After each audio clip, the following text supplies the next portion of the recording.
Eu quero convidá-lo a abrir a sua Bíblia no livro de Jeremias, capítulo 29, versos 11 a 13. Jeremias capítulo 29, versos de 11 a 13. Eu quero que você abra a sua Bíblia e a deixe aberta, porque esta é a palavra de Deus, aquilo que nós temos de mais perfeito e puro, que pode penetrar no coração, na alma, na medula de cada um e produzir toda a obra de transformação. Jeremias capítulo 29, verso 11 a 13 diz assim: porque sou eu que conheço os planos que tenho para vocês, diz o Senhor, plano de fazê-los prosperar e não de lhes causar danos, planos de dar-lhe esperança e um futuro. Então vocês clamarão a mim, virão orar a mim, e eu vos ouvirei. Vocês me procurarão e me acharão, quando me procurarem de todo coração. Pai, esta é a tua palavra, Deus. E, ó Deus, a nossa oração nessa noite é que esta palavra que é viva, esta palavra que um dia foi encarnada na pessoa de Cristo Jesus, se fez presente entre nós, possa produzir toda a obra de transformação no nosso coração nessa noite. Que esta palavra, ó Deus, revelada a nós, possa produzir toda exortação, todo encorajamento, todo consolo a nós essa noite, e que nós saiamos aqui edificados pela porção da tua palavra. No nome de Jesus que nós te oramos e te agradecemos. Amém e amém. Queridos irmãos, esta palavra que nós lemos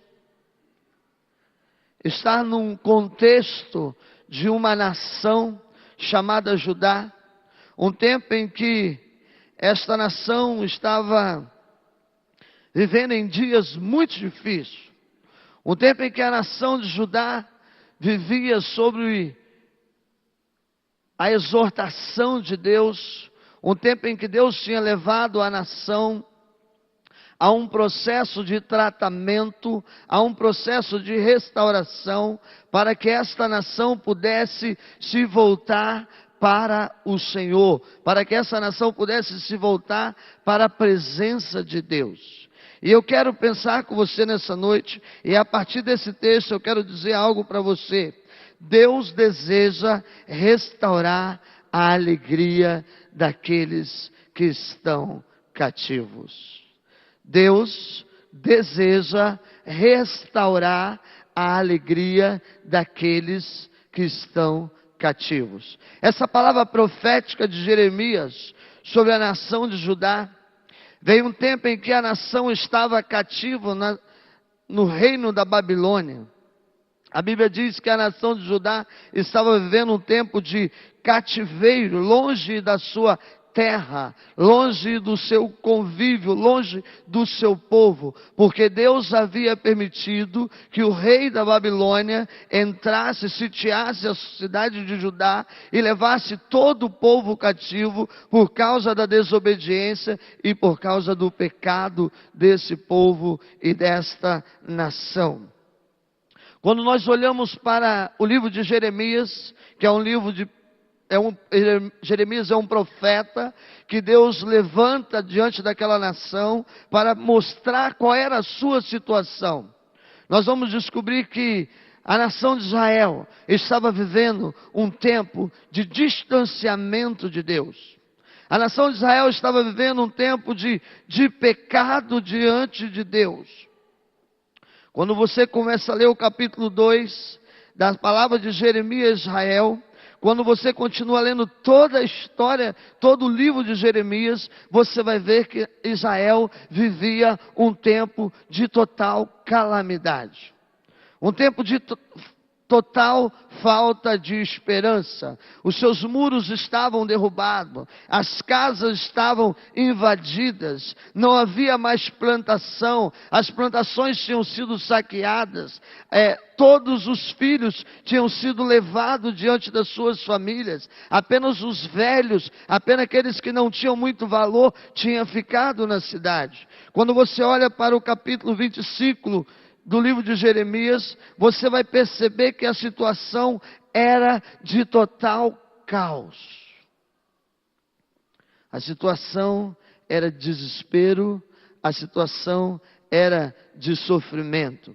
Em muitos livros proféticos, você vai entender que por muitas vezes Deus levou Judá e Israel, para que Judá e Israel fosse tratado, para que eles pudessem reconhecer o seu estado. No livro de Ezequiel, Deus pega o profeta Ezequiel e leva ele dentro de um vale de ossos secos, e ele manda que ele olhasse aquela situação ao redor dele. Ele manda que ele percebesse qual era o estado das pessoas que ali estavam.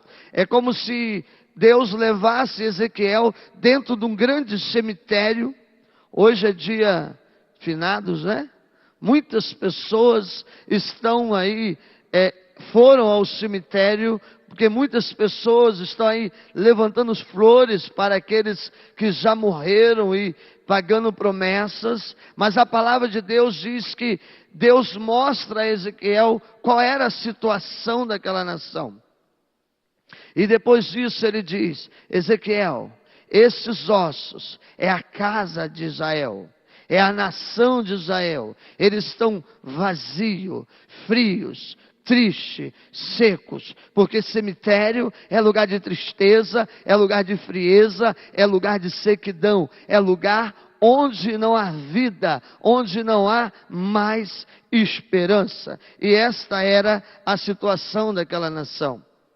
Eu quero convidar você a abrir a sua Bíblia no Salmo 137.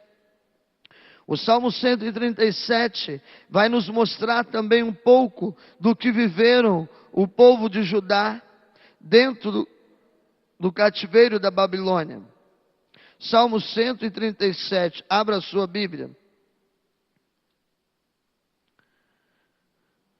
Diz assim: junto aos rios da Babilônia, nós nos sentamos e choramos, com saudade de Sião. Ali nos salgueiros, pendurado as nossas harpas, ali os nossos captores, ou os nossos guardas, pediam-nos canções, e os nossos opressores exigiam canções alegres, dizendo: cantem para nós uma das canções de Sião. Como poderíamos cantar as canções do Senhor numa terra estrangeira, que a minha mão direita definem, ó Jerusalém, se eu me esquecer de ti? Que a língua se me grude ao céu da boca, se eu não me lembrar de ti, e não considerar Jerusalém a minha maior alegria.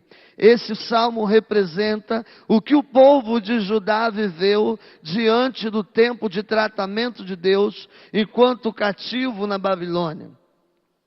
A palavra que lemos, quando nós entendemos a profundidade, ela nos leva a um estado de comoção em direção a essa nação.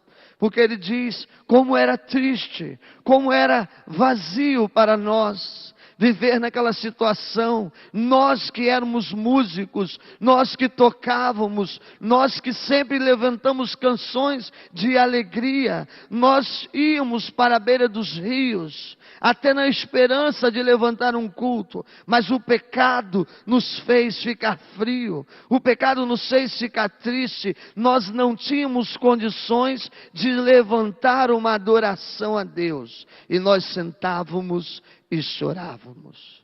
Quando o povo está longe de Deus, quando as pessoas estão longe de Deus, não existe motivação para cantar e celebrar a Deus. A nação de Judá, quando ela diz, quando nós lembrávamos de Sião, quando nós sonhávamos estar em Jerusalém, a nação está dizendo, nós sonhávamos em estar perto de Deus, porque estar em Jerusalém, estar no templo, para a nação de Judá, representava estar na presença de Deus, porque para aquele povo, para aquela nação, Deus estava presente no templo, no local de adoração. E o texto diz que eles não conseguiam, porque eles sabiam que o que tinha levado eles para a Babilônia, o que tinha feito com que eles se tornassem cativos, era o pecado, era a desobediência. E o pecado traz frieza, o pecado traz tristeza, o pecado traz solidão, o pecado faz nós vivemos apenas de boas lembranças. Irmãos, nós precisamos olhar para essa palavra. Quantas são as pessoas que sentam e dizem, pastor, eu me lembro quando eu cantava.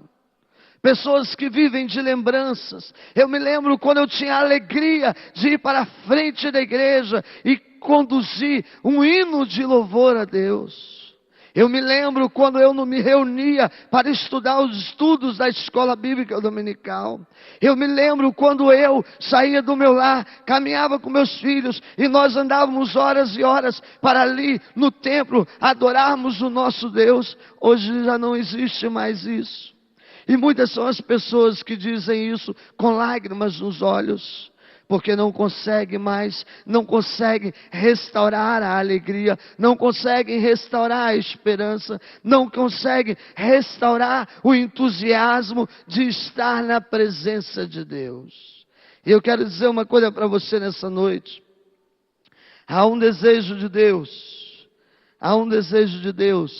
de restaurar o culto do seu coração. Há um desejo de Deus de restaurar um relacionamento contigo. Há um desejo de Deus de produzir na sua vida alegria pela libertação da obra de Jesus Cristo. A nação de Israel pecou e por isso ela estava longe de Deus. A nação tinha pecado. Por muitas vezes Deus usa o profeta Jeremias para dizer, vocês se esqueceram da obra que eu fiz aos antepassados de vocês. Vocês esqueceram que eu fui e eu libertei os pais de vocês cativos do Egito.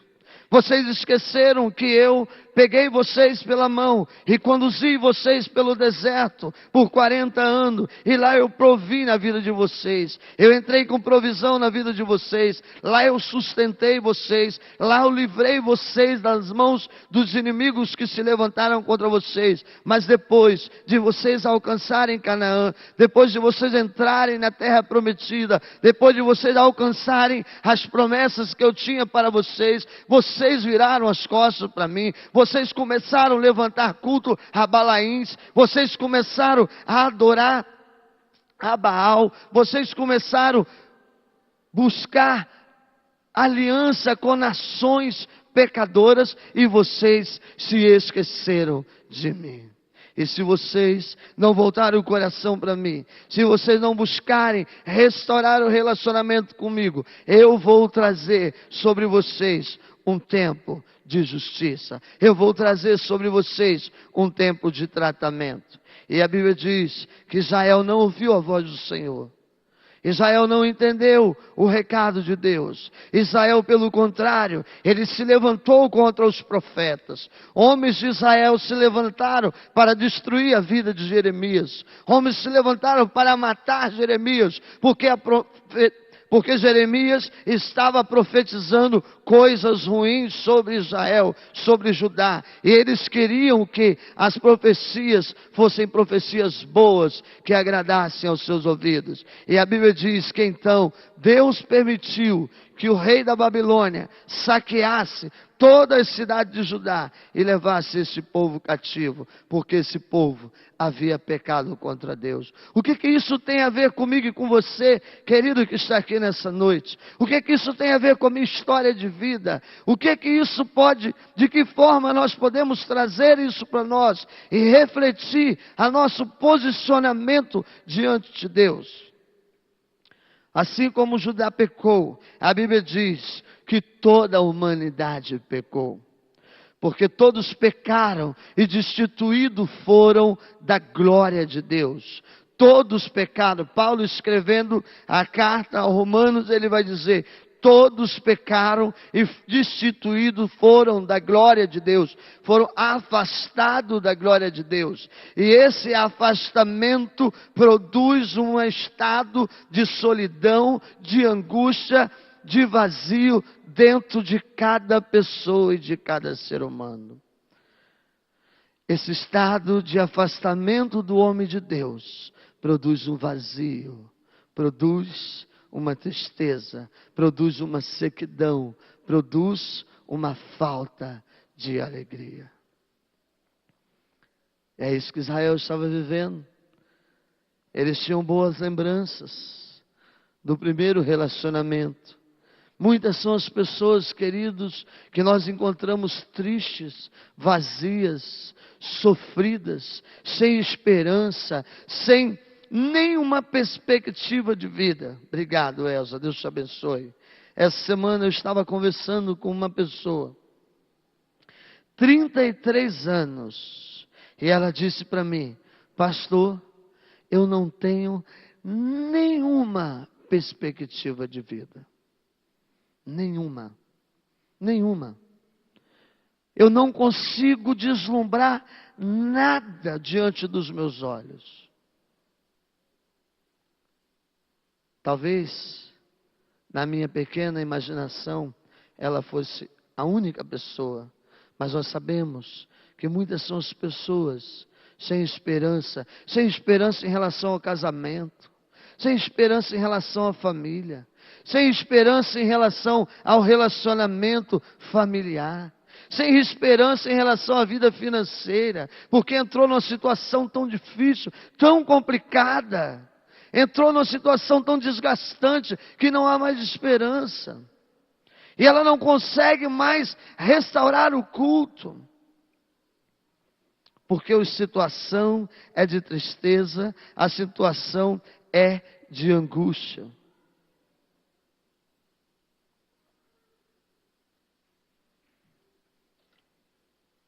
Israel foi levado como escravo para o reino de Babilônia. Paulo, no capítulo 6 de Romanos, vai dizer: vocês não sabem que quando vocês se tornam servo, se algo torna senhor da vida de vocês, se algo dirige a vida de vocês, vocês são escravos daquilo que os governa. Capítulo 6 da carta aos Romanos. Vocês não sabem se alguma coisa tem dominado o coração de vocês, vocês estão sendo escravizados por isso. Se outrora Cristo governasse sobre vocês, vocês deixarão de ser escravos do pecado e passarão a ser servos ou escravos de Jesus Cristo. Mas se vocês andarem sob o domínio do pecado, vocês se tornarão escravos do pecado. Ah, irmãos, quantas são as correntes que têm aprisionado a humanidade? Quantas pessoas têm vivido como escravo do pecado? Quantas pessoas têm vivido cativo da pornografia, cativo das novelas, cativos do mamon, do dinheiro? Quantas pessoas têm vivido cativos de um relacionamento mal resolvido? Quantas pessoas têm vivido nos dias de hoje cativo pelo ódio?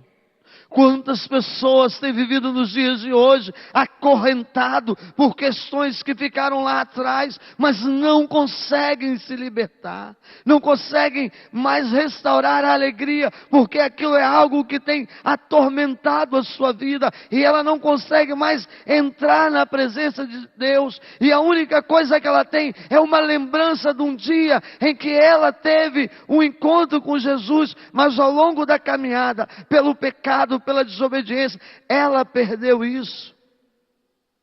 Israel tinha perdido esse contato com Deus. A nação tinha perdido toda a esperança. Quando Jeremias se levanta no capítulo 29, ele traz uma palavra profética, e essa palavra era de restauração, era de reconstrução. Querido, deixa eu dizer uma coisa para você: Deus tem trago para nós palavras de restauração, de reconstrução. Deus tem trago para nós palavra de libertação.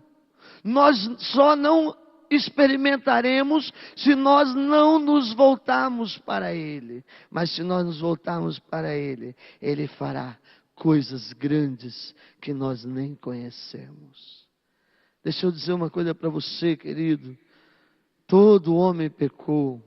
Todos nós um dia fomos afastados de Deus pela consequência do pecado. Mas a Bíblia diz que o plano que Deus tem para nós, eu é que sei o plano que eu tenho para vocês. Eu é que sei o que eu sonhei para vocês. Eu é que sei o que eu idealizei para vocês. Eu é que sei as promessas que eu tenho sobre a tua vida. Eu é que sei o desejo que eu tenho de abençoar você. Eu é que sei o quanto eu quero tirar essa tristeza do seu coração. Eu é que sei o quanto eu quero tirar a frieza que está no teu coração. Eu é que sei o quanto eu me alegro de ver você novamente na minha presença, adorando e me glorificando. Eu é que sei, porque os meus planos, os meus sonhos são planos de paz e de alegria e de prosperidade para a sua vida. Deus, quando olha para a igreja, querido, vem comigo aqui.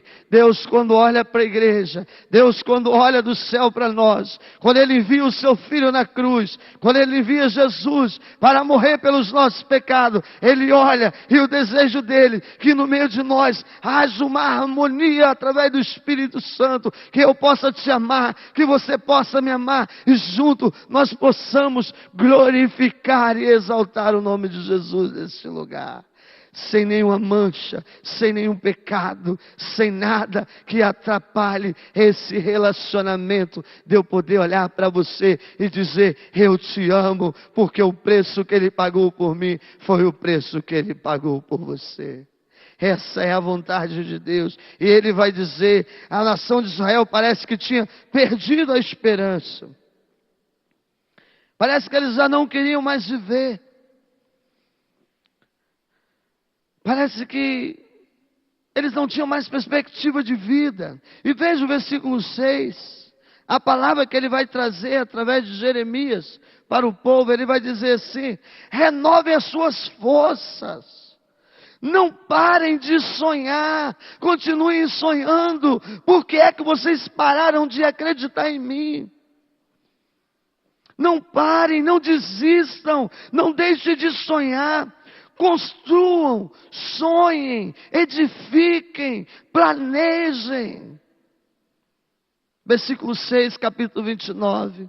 Construam, deem-se em casamento. Pense quantos filhos você vai ter. Querido, nós estamos vivendo um tempo de total falta de esperança. Quando você fala para um jovem de casamento, de família, ele, pastor, tudo bem que todo mundo casa, mas no primeiro momento todo mundo fala que não quer saber disso. Ah, pastor, vou estudar, vou viver minha vida. Meu irmão, Jesus está dizendo: não pare de sonhar. Qual é a sua perspectiva de vida? Quem não tem planejamento não chega a lugar nenhum. Quem não sonha não luta por nada, perde a esperança de vida. Eu tenho um sonho no meu coração, irmãos. E o meu sonho como pastor é que cada domingo nós pudéssemos encher esse batistério. Que cada domingo nós pudéssemos trazer vidas para aqui e nós descemos com elas águas para que ali estão vidas sendo salvas e lavadas pelo sangue do Cordeiro. E eu vou dizer uma coisa para você, eu a Deus e dito: Senhor, não esfrie isso no meu coração. Porque o dia que o Senhor tirar isso de mim, não há motivação para me ser pastor. Não há motivação para me ser cristão, porque não existe motivação na vida do crente que não seja de levar as pessoas aos pés de Jesus Cristo. Essa deve ser a motivação da nossa vida. Esse deve ser o esforço nosso. Como é bom poder compartilhar. Como é bom trazer a revelação de Deus à vida das pessoas. Hoje, a Dilsa já foi batizada há algum tempo. Mas ela disse: pastor, eu quero ir para a tua sala e eu preciso aprender algumas coisas. E ali nós começamos a conversar sobre a obra de salvação, sobre o processo de santificação na vida do crente. E hoje a Dilsa disse: pastor, eu precisava mesmo, porque eu não sabia se eu era salva. E hoje eu tenho plena convicção de que o meu pecado foi crucificado em Cristo Jesus. Sabe por quê? Porque a palavra revelou isso a ela. Quantas são as pessoas, querido, que não têm convicção da salvação em Cristo Jesus? Porque estão tentando se salvar por si só. Porque estão achando que a salvação está na sua responsabilidade. E não confia isso ao trono de graça de Deus. Isso é libertador. A palavra liberta. E a palavra de Jeremias para aquela nação é: não parem de sonhar, deem-se em casamentos, progridam, acreditem. Veja o versículo 6, 5, 6. Versículo 11: eu tenho promessa para vocês, eu tenho um desejo de cumprir aquilo que é bom na tua vida. O meu sonho é que você progrida no teu trabalho, na tua profissão. O meu sonho é que o teu filho seja um médico, que o seu filho seja um advogado, que o seu filho seja um profissional de qualquer área, mas que ele seja um homem íntegro e temente ao Senhor, ao Deus de Israel. Esse é o sonho de Deus para as nossas vidas. Querido, deixa eu dizer uma coisa para você. A palavra de Deus, no livro de Hebreus capítulo 12, versículos 6 a 9, diz que o Senhor ama, açoita qualquer que Ele recebe como filho. Deixa eu dizer uma coisa para você. Esse texto diz que se Deus tiver que levar você para um processo de tratamento, para restaurar a sua saúde, Ele vai fazer. Mas Ele tem um tempo determinado para essas coisas. Isso não vai eternizar na sua vida, porque se você é filho, Ele apenas te corrige. O tempo estava determinado sobre a nação de Israel. Ele tinha dito, durante 70 anos, é como se eu pegasse o Juan e dissesse: Juan, 10 minutos ajoelhado ali de castigo. É como se eu pegasse o meu filho, que eu tanto amo, que eu tanto quero bem, que eu tanto desejo crescer na vida, e dissesse a ele: filho, 20 minutos sentado ali de castigo. Deus olhou para a nação de Israel e disse: 70 anos. Não se esqueçam, 70 anos. E quando os 70 anos chegar, eu vou libertar vocês e vou trazer vocês de volta. Sabe por quê? Porque o tempo da correção de Deus é determinado por Ele. Ele não é para a eternidade. Israel foi 40 dias para o deserto, 40 anos, porque Deus queria tratar de Israel. Judá, 70 anos para a Babilônia, porque Deus queria tratar daquela nação. Mas o texto diz que quando chegou o tempo, aquela nação foi liberta por Deus. E eu quero dizer uma coisa para você.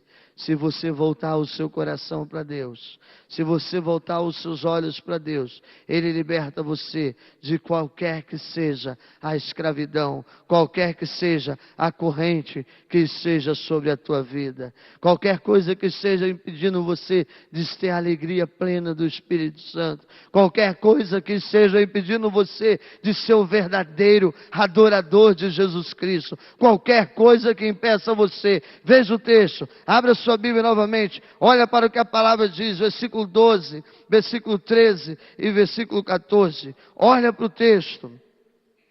Então vocês clamarão a mim, virão a orar a mim, e eu vos ouvirei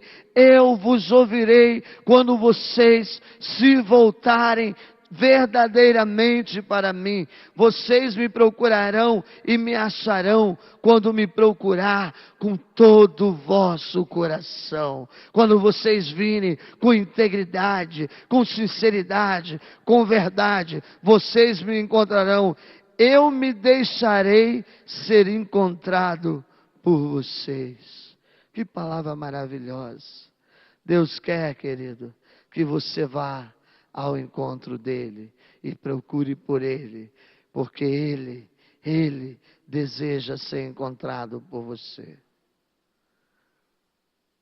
Esse texto me leva para a parábola do filho pródigo, Lucas capítulo 15. Aquele filho que deixou a casa do pai para viver numa terra distante, mas tinha um pai que continuava todos os dias esperando que aquele filho voltasse para a sua casa. E um dia que o filho decidiu, eu sairei da onde eu estou, irei à casa do meu pai. Quando ele chegou lá, aquele pai permitiu que o filho o encontrasse e o esperou de braços abertos. E houve uma grande alegria, porque aquele filho estava perdido e foi encontrado. Querido, deixa eu dizer uma coisa para você. Jesus quer encontrar com a sinceridade do seu coração. Jesus quer encontrar com você através do Espírito Santo dele. Pastor, eu já conheço Jesus. Amém. Glória a Deus. Pastor, eu já tenho me relacionado com esse Jesus. Glória a Deus. Amém. Mas eu quero fazer uma pergunta para você. E essa pergunta é muito séria que eu vou fazer agora. Qual é a sua forma de relacionar com esse Deus? De que forma você tem se relacionado com Ele? Quanto tempo da tua vida você tem dedicado a ouvir a voz dEle, através das Escrituras Sagradas, através da palavra dEle revelada a você? Eu vou perguntar de novo. Quantas vezes você, jovem, adolescente, adulto, senhor, senhora, quantas vezes durante a semana você tem investido o seu tempo em ouvir a voz de Deus? Quantas vezes você durante a semana tem parado com as suas atividades e dedicado um tempo para abrir o seu coração diante desse Deus, para orar a Ele, para entrar na sua presença com uma oração sincera? Quantas vezes parece que as coisas mudam de figura quando nós fazemos essa pergunta? E às vezes nós não entendemos por que o culto não nos enche.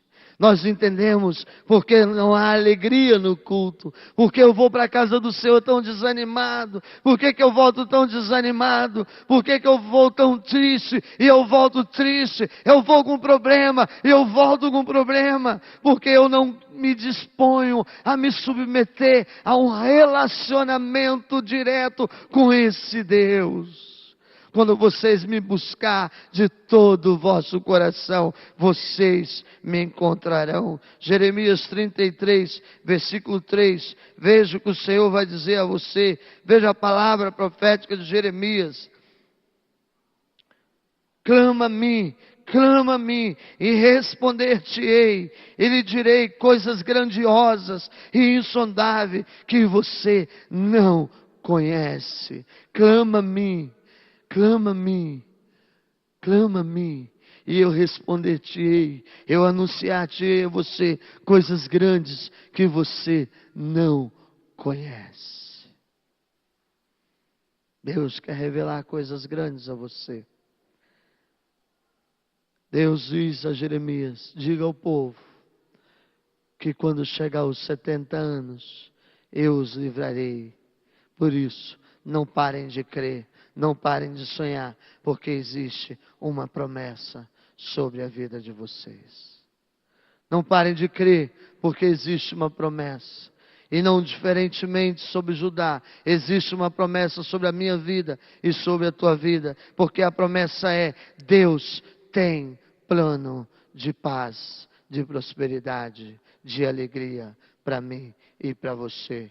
Vocês serão como árvores plantadas junto a ribeiros de água, que produzirão fruto no tempo certo, que produzirão fruto na estação certa, cujas folhagens não vão cair, ainda que venham os dias difíceis, ainda que venham os dias maus, vocês não murcharão, porque sobre a raiz de vocês há um rio que nasce do trono de Deus. E a água que jorra por esse rio é a água da vida, é a água da vida revelada no Espírito Santo de Deus. Querido, eu quero orar com você nessa noite. Eu quero convidar você a baixar os seus olhos e orar ao Senhor. Fale com Deus nesse momento. Se coloque na presença de Deus. E eu preciso fazer uma pergunta a você, querido.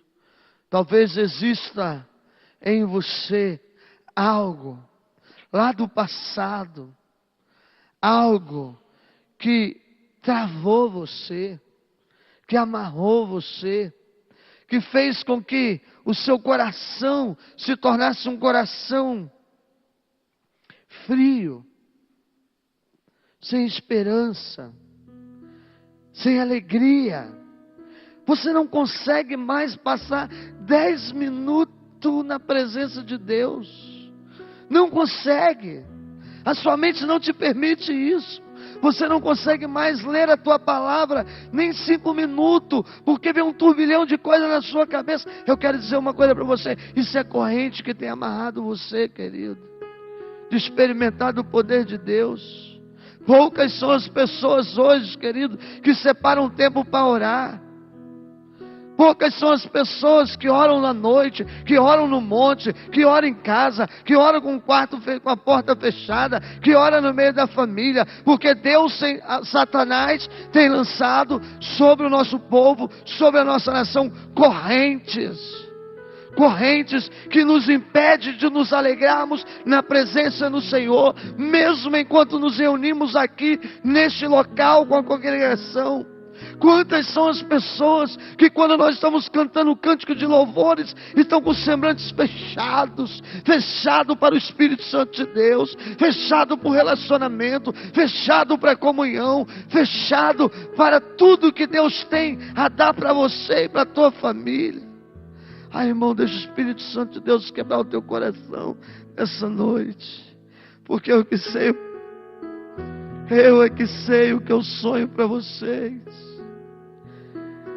Ah, queridos irmãos, há um desejo de Deus de soprar sobre nós um Espírito, Deus, de relações, de relacionamento, de restauração. Há da vontade de Deus um desejo enorme de nos fazer um corpo unificado em Cristo Jesus.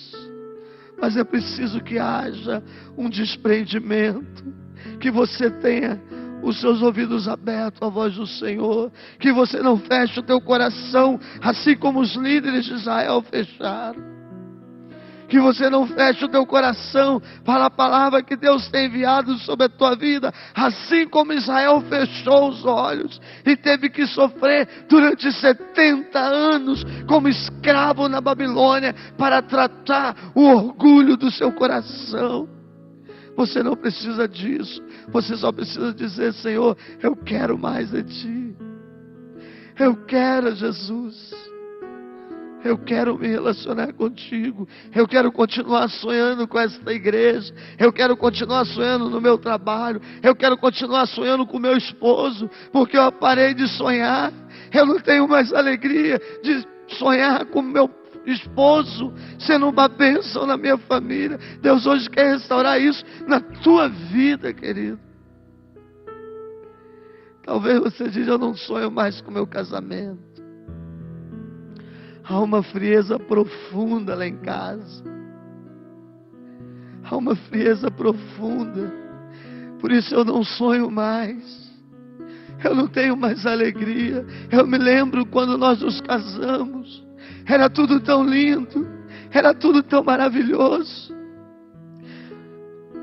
mas o pecado veio e arrancou, Satanás veio e tirou, porque ele veio matar, ele veio roubar e destruir. Deus hoje quer restaurar o seu relacionamento na tua família, querido. Entenda que Deus quer tirar você do cativeiro e restaurar a alegria do Espírito na tua vida. Eu quero, em nome de Jesus, desafiar você com uma atitude de ousadia diante de Deus, uma atitude de coragem, uma atitude de sinceridade, se levantar onde você está e vir aqui à frente. Eu quero desafiar você a fazer isso, querido. Se você lembra nesse momento de alguma coisa que tem impedido você de estar plenamente no trono da graça de Deus, não tenha vergonha. Não se fique preso onde você está. Não. Tenha ousadia do Espírito de dizer: Deus, eu quero restauração, por isso eu estou aqui. E eu vou dizer uma coisa para você: você estará tomando a maior decisão da tua vida nesse momento. Por isso, se você entrou aqui hoje triste, com alguma coisa, angustiado, com o coração fechado, com o coração amargurado, preocupado, ansioso, e você quer agora colocar isso na presença de Deus, saia do teu lugar. Eu quero, em nome de Jesus, orar com você. Eu quero orar com você nesse momento. Eu quero junto com você. Glória a Deus, Jesus. Glória a Deus. Eu quero orar por você. A igreja continua orando. A igreja continua orando nesse momento. Ah, Espírito Santo de Deus, sopra sobre as nossas vidas, Deus. Sopra, Jesus, o Espírito que dá vida, Pai. Assim como o Senhor usou Ezequiel, e ele profetizou no meio daquele vale de ossos secos, Senhor. Ó Deus, em nome de Jesus, todo espírito de tristeza, de sofrimento, que vai ter retirada, toda frieza, Jesus. Ah, Deus, sopra no meio de nós o poder do teu Espírito Santo, porque aqui a palavra revelada do Senhor. Ah, Jesus, aqui estão esse casal, Jesus. Só o Senhor conhece, meu Pai. Só o Senhor conhece as suas vidas. Somente o Senhor conhece os seus corações. Somente o Senhor, Pai, tem poder de sondar a mente, de sondar o coração, Jesus. Nós oramos, ó Deus, pedindo ao Senhor que, em nome de Jesus, o Senhor envie dos céus anjos do Senhor, Pai, para responder essas orações colocadas nesse altar. Que, em nome de Jesus, o Senhor ouça, Jesus, o clamor desse casal, que só o Senhor conhece, Jesus. Produz, ó Deus, no interior da vida deles a alegria vinda do teu Espírito Santo, a alegria vinda dos céus, Jesus. Produza, Jesus, a alegria, ó Deus, que vem da vontade do Senhor e rompe, Jesus, com toda a sequidão, com todo o pecado, com tudo, Jesus, que tem impedido de estarem na tua presença, Jesus. Ó Deus, eu coloco sobre eles a tua mão, que sobre eles esteja, ó Deus, o Espírito Santo do Senhor, revelando, Jesus, tudo que precisa ser operado, Pai. Oh Deus, que hoje, Pai, a Elisângela e o Fabrício tenham suas vidas no teu altar. Que hoje a Elisângela e o Fabrício saiam daqui encorajados pelo Espírito Santo do Senhor, e que sobre eles repouse todas as bênçãos do Senhor. Pai, aqui está o Leomar e a Gabriela. Deus, o Senhor conhece essas vidas, o Senhor conhece esse casal, meu Deus. E ó Deus, eu quero entregá-lo nas tuas mãos. Eu quero entregar toda a ansiedade, todo medo, toda angústia, todo sofrimento. E a minha oração, Pai, que em nome de Jesus, o teu Espírito Santo possa responder a oração feita neste lugar. Porque, Deus, nós cremos que aonde o Senhor chega, o Senhor rompe com todas as correntes, Pai. Por isso que toda corrente caia por terra, no nome de Jesus Cristo. Amém. Jesus, eu louvo o Senhor, Pai, pela vida do Samuel. Ah, Deus, obrigado, Jesus, por estar aqui junto com o Samuel neste momento. Que as mãos do Senhor se estendam sobre ele, meu Deus. Que a graça do Senhor, Deus, se estenda sobre a vida do Samuel. Só o Senhor conhece a oração, só o Senhor conhece o clamor, só o Senhor conhece, meu Pai, as suas necessidades, os seus anseios. Por isso, em nome de Jesus, que o Senhor possa romper com todas as correntes que possam se levantar contra a sua vida. E que no nome de Jesus, hoje, o Senhor possa derramar sobre eles todas as bênçãos do céu. No nome de Jesus Cristo. Amém e amém.